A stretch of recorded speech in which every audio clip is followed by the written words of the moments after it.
100కు పైగా దీర్ఘకాలిక సమస్యలకు ఎటువంటి ఆపరేషన్ దుష్ప్రభావాలు లేకుండా హోమియోపతి చికిత్స.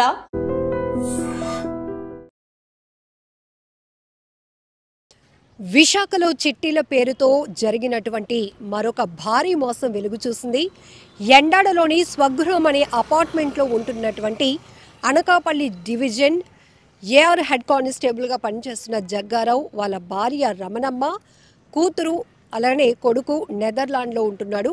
మొత్తం నలుగురు కలిసి అమాయకుల్ని నమ్మించి, ఎందుకంటే ఇక్కడ పోలీస్ యూనిఫామ్ అనేటప్పటికీ ప్రతి ఒక్కరికి ఒక నమ్మకం, ఆ నమ్మకాన్నే సొమ్ము చేసుకోవటానికి ప్రయత్నించిన ఈ ఏఆర్ హెడ్ కానిస్టేబుల్ కుటుంబం ఎంతోమందిని మోసగించి 3.5 కోట్లతో ఉడాయించింది.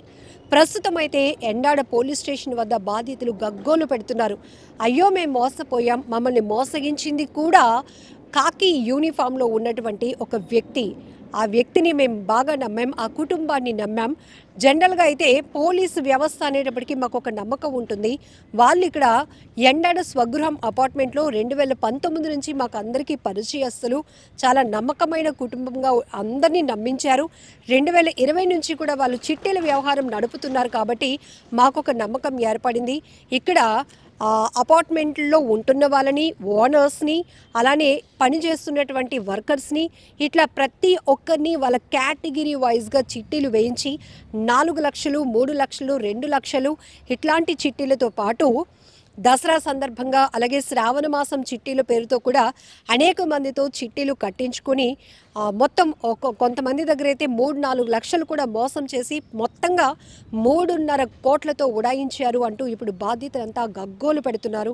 మాకు న్యాయం చేయండి, మా అవసరాల నిమిత్తం ఇంట్లో పిల్లల పెళ్ళిళ్ళ కోసం చిట్టీలు వేసుకొని ఆ డబ్బులు వస్తే పెళ్ళిళ్ళు చేద్దాం అనుకున్నాం, లేకపోతే పలానా డ్రీమ్ వెహికల్స్ కార్లు కొనుక్కోవాలి అనుకున్నాం, కానీ ఇప్పుడు మేము అడ్డంగా మోసపోయామని గ్రహించామంటూ బాధితులు పోలీసులే వేడుకుంటున్నటువంటి పరిస్థితి. ఈ జగ్గారావు అనే వ్యక్తి అనకాపల్లి డివిజన్లోని ఏఆర్ హెడ్ కానిస్టేబుల్గా పనిచేస్తున్నాడు. ప్రస్తుతం విశాలాక్షి నగర్ పరిధిలోనే ఆయన విధులు నిర్వహిస్తూ ఉంటాడంటూ బాధితులు ఒక యువకుడు చెప్పారు. తను కూడా చాలా లక్షల రూపాయలు మోసపోయాను అని చెప్తున్నాడు. ఇక్కడ బలంగా వీళ్ళని నమ్మడానికి కారణం, ఇదే అపార్ట్మెంట్లో ఉంటున్నారు, ఇంటి ఎదురుగుంటా ఉన్నటువంటి అపార్ట్మెంట్లోనే, ఎక్కడికి పోతారులే, ఈ రోజు కాకపోతే రేపైనా కొంత లేట్ అయినా మళ్ళీ మన డబ్బులు మనకి ఇచ్చేస్తారు అని మేము నమ్ముతూ వచ్చాం. కానీ ఇప్పటికీ చిట్టీలు కంప్లీట్ అయిపోయినప్పటికీ కూడా మా డబ్బులు మాకు ఎప్పుడు ఇస్తారు అని అడిగితే, బంధువులు అమౌంట్ ఒకరికి అత్యవసరంగా ఇచ్చాం, వాళ్ళు ఇవ్వగానే మీకు క్లియర్ చేసేస్తాం చిట్టీల అమౌంట్ అంతా అంటూ చెప్పుకొచ్చారు. అయితే మేము మోసపోయామని ఎప్పుడు గ్రహించామంటే, వీళ్ళ ఫ్యామిలీ దగ్గరికి వాళ్ళ రిలేటివ్స్ కొంతమంది వచ్చి గొడవ పడ్డారు. డబ్బులు ఇవ్వాలి, ఎప్పుడు ఇస్తారు అంటూ వాళ్ళతో సీరియస్గా గొడవ పడే క్రమంలో మేము ఈ హెడ్ కానిస్టేబుల్ కుటుంబాన్ని ప్రశ్నిస్తే, లేదు మాకే వాళ్ళు ఇవ్వాలి, వాళ్ళు డబ్బులు ఇచ్చేస్తే మీకు ఇచ్చేద్దాం అనుకుంటున్నాం, మీకు మొదటి నుంచి అదే చెప్తున్నాం కదా అంటూ నమ్మిస్తూ వచ్చారట. ఆఖరికి నిజాన్ని తెలుసుకున్నారు, మోసపోయాము అన్న విషయాన్ని గ్రహించి ఇప్పుడు పోలీసులను ఆశ్రయించారు. ప్రస్తుతానికైతే బాధితులంతా కూడా గగ్గోలు పెడుతున్నారు. 3.5 కోట్లతో ఉడాయించినటువంటి ఈ ఏఆర్ హెడ్ కానిస్టేబుల్ కుటుంబాన్ని ఎక్కడున్నా కూడా వెతుకు పట్టుకోండి అంటున్నారు. మొత్తం ఈ వ్యవహారం చిట్టీల పేరుతో ఈ భారీ మోసాన్ని అంతటినీ నడిపించినటువంటి వ్యక్తి నెదర్లాండ్లో ఉన్నటువంటి వాళ్ళ అబ్బాయి. అక్కడి నుంచి మొత్తం డీల్స్ అన్ని చేశాడు. ఇక్కడ ఈ జగ్గారావు హెడ్ కానిస్టేబుల్తో పాటు వాళ్ళ భార్య రమణమ్మ, కూతురు దీప్తి, కొడుకు నెదర్లాండ్లో ఉన్నటువంటి వ్యక్తి, ఈ నలుగురు కూడా అందరితో మంచి పరిచయాలు ఏర్పాటు చేసుకొని మంచిగా నమ్మించి ఒకరికొకరు తెలియకుండానే భారీగా చిట్టీలు వేయించి, చిట్టీలు పాడినా కూడా అమౌంట్ ఇవ్వకుండా మమ్మల్ని అందరినీ కూడా తీవ్రంగా మోసపోయేలాగా చేశారు, మమ్మల్ని నమ్మించి అడ్డంగా బుక్ చేశారు అంటూ బాధితులు ఇప్పుడు మీడియా ముందుకు చెప్పడం జరుగుతోంది. సో ఇప్పటికీ మనం ప్రాంతం ఏదైనా కావచ్చు, భారీ మోసాలు చూస్తున్నాం. చిట్టీల పేరుతో ఎగ్గొడుతూ బాధితుల కన్నీళ్లకు కారణమవుతున్నటువంటి మోసగాళ్లను చూస్తున్నాం.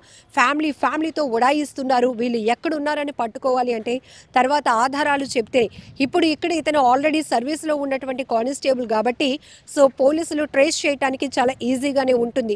అయినప్పటికీ కూడా ఇలాంటి దుర్మార్గపు వ్యక్తుల వల్ల కూడా ఒక యూనిఫామ్కి ఉన్నటువంటి పోలీస్ యూనిఫామ్కి ఉన్నటువంటి గౌరవం విషయంలో కూడా కొంత ఇబ్బందులు కలిగే అవకాశం ఉంటుంది. ఎందుకంటే వీళ్ళు బలంగా నమ్మింది మన అపార్ట్మెంట్లో ఉంటున్నవాడే ఒక విషయం అయితే, రెండోది అతను పోలీస్ డిపార్ట్మెంట్లో పని చేస్తున్నాడు అంటే ఆ కుటుంబం చాలా క్రమశిక్షణగా ఉంటుంది. వాళ్ళ దగ్గర మనం చిట్టీలు వేస్తే ఎప్పటికీ మోసపోము అనేటటువంటి ఒక బలమైన నమ్మకం. ఈ నమ్మకంతోనే ఇళ్లలో పనిచేసిన వాళ్ళ దగ్గర నుంచి అపార్ట్మెంట్లో ఓనర్స్ కూడా ₹1,00,000 నుంచి 4 లక్షల రూపాయల వరకు కూడా పెద్ద మొత్తంలో చీటీలు వేసి ఆఖరికి 3.5 కోట్ల వరకు బాధితులంతా కూడా మోసపోయినటువంటి ఘటన వెలుగు చూడటంతో ఇప్పుడు బాధితులంతా తీవ్ర ఆందోళన ఆవేదన వ్యక్తం చేస్తున్నారు. మా అవసరాల నిమిత్తం వేస్తే ఇట్లా మమ్మల్ని నట్టేట ముంచేసిపోయారు, మాకు మీరే న్యాయం చేయండి అంటూ పోలీసులను ఆశ్రయిస్తున్నటువంటి పరిస్థితి కనపడుతోంది. మేము ఉంటుంది ఇక్కడ ఎండాడలో స్వగృహం అపార్ట్మెంట్. మాకు ఇక్కడ హెడ్ కానిస్టేబుల్ వాళ్ళు చీటీలు ఎత్తారని చెప్పేసి మాకు 2019లో పరిచయం. వాళ్ళు 2019 నుంచి పరిచయం అయ్యారు. 2020 నుంచి చీటీలు వేయడం స్టార్ట్ చేశారు. అలాగే నమ్మకం కుదిరించడానికి 2022 వరకు బాగానే ఇచ్చేవారు. 2022 నుంచి పూర్తయిపోయిన చీటీలు ఇదిగో రేపు ఇచ్చేస్తాం మాపు ఇచ్చేస్తాం అని చెప్పి ఇంకా పూర్తిగా వడ్డీలు ఇస్తాం, దానికి రేపిస్తాను, ఎల్లుండి ఇస్తాను, ఈ చీటీ అవనండి ఆ చీటీ అవనండి అని చెప్పేసి మబ్బు పెట్టి నమ్మకం కుదిరించి చాలా మంది దగ్గర ఈ చుట్టుపక్కల వాచ్మెన్లే కానీ మిగతా అపార్ట్మెంట్స్ లో ఉన్న వాళ్ళు పని వాళ్ళే కానీ ఇంట్లో పనులు చేసే వాళ్ళే కానీ అందరినీ టార్గెట్ చేసి మొత్తం అందరినీ ఇప్పుడు చీట్ చేశారండి. మొత్తం కలిపి దాదాపు ఒక 3 కోట్ల పైన ఉంటుందండి. మెయిన్ ఇదంతా నడిపించింది వాళ్ళ అబ్బాయి నెదర్లాండ్స్ లో ఉంటాడండి, స్వరూప్ అని. ఆ అబ్బాయి నడిపించాడు. ఇక్కడ హెడ్ కానిస్టేబుల్ ఆయన పేరు జగ్గారావు అండి, వాళ్ళ వైఫ్ ఏమొచ్చి రమణమ్మ. వీళ్ళందరూ నడిపించారండి.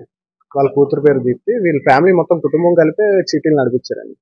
ఒకరు తెలియనట్టు మొత్తం అందరిలో క్రియేట్ చేసి నమ్మకం క్రియేట్ చేసి 4 లక్షల చీటీ, 3 లక్షల చీటీ, 2 లక్షల చీటీ, ₹1,00,000 చీటీ, దసరా చీటీ, ఇంకోటి శ్రావణ మాసం చీటీ, ఇలా చీటీల పేర్లతోనే మబ్బు పెట్టి జనాల్ని మొత్తం అంతా 3.5 కోట్ల పైన ఉంటుంది, 3 కోట్ల పైన ఉంటుందండి. బుక్స్ ఇచ్చారండి, చిన్న బుక్స్ అని ఇచ్చారు. మా చీటీలు పూర్తయిపోయి 2024 నుంచి పూర్తయిపోయిన ఉన్నాయండి. అప్పటి నుంచి కూడా సరే మా ఆపోజిట్ ఫ్లాటే కదా అని చెప్పేసి రిక్వెస్ట్ చేసి మెల్లమెల్లగా తీసుకుందాం అని చెప్పేసి ఉన్నాయండి.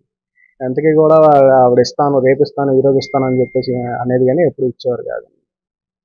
ఆయన మాకు అనుమానం అంటే వాళ్ళ రిలేటివ్స్ వచ్చారండి రీసెంట్ గా, ఒక 4 months ఎంత అవుతుంది, 4 months బ్యాక్ రిలేటివ్స్ వచ్చి ఇలాగా మాకు డబ్బులు ఇవ్వాలి ఇప్పుడు ఇవ్వట్లేదు అని చెప్పేసి గొడవ చేశారండి.